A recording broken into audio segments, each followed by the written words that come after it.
All right, we've got a real nice '08 F150. It is a 543 valve. Going through a couple of different systems on here.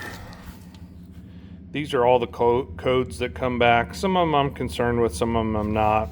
This one's a pretty common one for ABS control unit failure.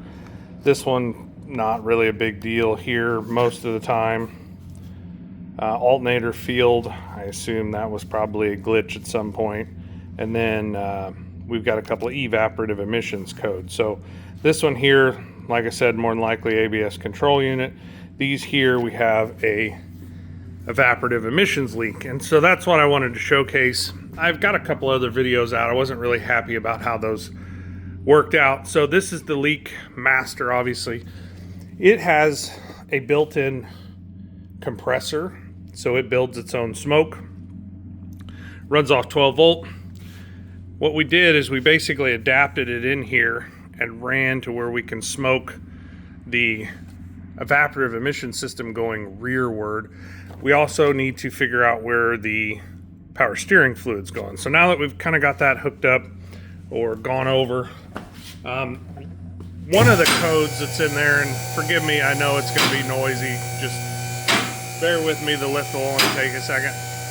The red brake light and the ABS light's going to be on due to that ABS control unit being more than likely failed. The truck's going to run and drive fine, but it will not have operational anti-lock brakes. So, not a terribly big deal. Alright, thank you for bearing with me through all that racket. We had a rattle in the front end. These are your sway bar end links here. They run from this control arm over through this very large sway bar, and it fights body roll. And so as you go over bumps, the lack of a bushing right there, focus. So there should be another bushing like that on the top side of it. I'll show you the other side as well. Definitely what's causing a lot of the racket. It does have aftermarket ball joints in the lower. The tops don't have any movement at this point. As you can kind of see, the strut in the background showing some wear. You know, it's not a terribly big deal. I have seen where those springs break over time, so whether we did it now or later, it's going to need a set of quick struts at some point in time, and probably an alignment once that's done. But as we run over to this side, you can see that there is a bushing right here, and it is split. So basically this side is what the other side looked like before it basically just broke in half. These are pretty inexpensive, not a big deal. I do want to draw attention to somebody's put calipers on it and pads in the front. All that's fine. I do see a little bit of maybe a little bit of corrosion in that brake hose there. Nothing bad. They look okay to me for now. The rears is why I'm mainly drawing a little conclusion to that. You can see those struts as well. A little bit of age on them. We do have a couple things going on up here with the, let's see if I can get it to focus in here. We actually have a corroded through steel power steering cooler line, and that is where a lot of the power steering fluid's going.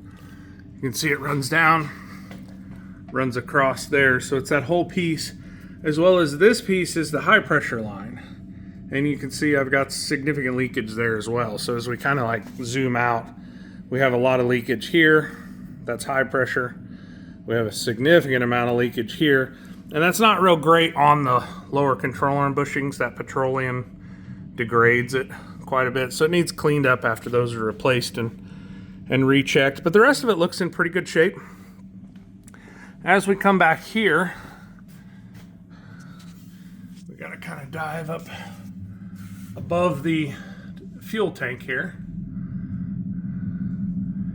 and right there in the center of that, should be hopefully in the frame, see if I can point to it without it, right there.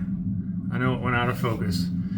We actually have rodent damage all over that line. So from right there where that fitting is, on up, and that is the vent line. As you fill the tank with fuel, it purges or displaces whatever oxygen is in the top of the tank so the pump doesn't click out. Okay, and then that line runs up over That goes to the fill neck, and then this big one here is the fill neck coming in. So I need to pull the drive shaft, put a new hose in there in order to get my head and arms and working area in there. I think I can do it without pulling the tank. I don't think I need to pull the tank is what I'm trying to get at. So not a big deal there. And then I need to re-smoke the system. When you have a leak in any system and you're testing for it, you've got to fix the leak and verify the concern. So I need to take care of that, get that thing closed up, because when I smoked it, it's just absolutely pouring smoke out of there. So I'm not going to be able to find any other leaks if there are any until that's taken care of. So not a big deal there. As we kind of beam down here, I do have some leakage of this pinion seal here. I don't think it's anything terribly bad, but a seal in there and a diff service with new fluid would probably go a long way. As we spin around here, I want to take a look at these rear brakes. Specifically, kind of how nice and even. You see that there's no glaze on those.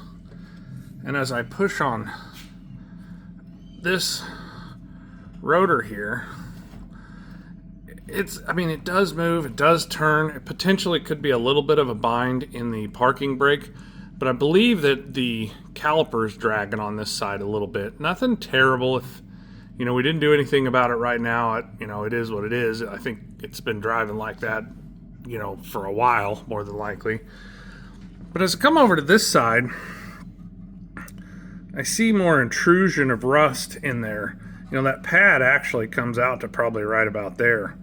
And as I move this side, there's not a lot of effort there. So nothing's got to be done right this second, but definitely going to have more than just a brake job in the rear. There is a little bit of a seep of axle seal leakage there as well, so could use some maintenance and service. A good dry axle seal looks like that, while the pinion is being serviced. More than likely new axle seals and probably a full rebuild on the rear, which would be rotors, pads, calipers, hoses, and parking brake shoes, if you want the parking brake to work. If you don't ever use the parking brake, then there's no need to mess with it. But overall, the main concerns are the evaporative check engine light, the power steering leak, and probably this rear diff, whether it's service now or later. That's just a good kind of overview of what it's going to need to get this F-150 back where it needs to be.